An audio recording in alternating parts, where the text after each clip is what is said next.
Here's my spring relocation pocket kit for a 1955 Chevrolet. I found very little information on how to do this on the internet, and the kit actually came with no instructions at all.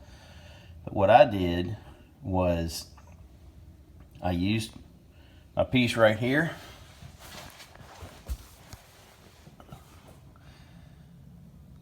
I took my measurements, I cut it into the frame, and to get my alignment, I left my spring pocket on from the old one, and I bought a long bolt from Lowe's. I used the alignment here to align this one.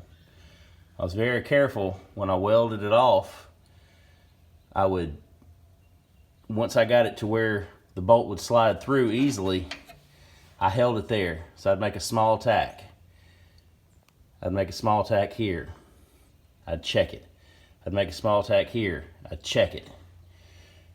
If anything changed, I would correct it to where this bolt would slide easy back and forth.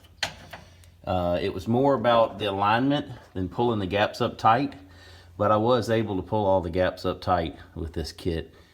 It's been very easy to put in.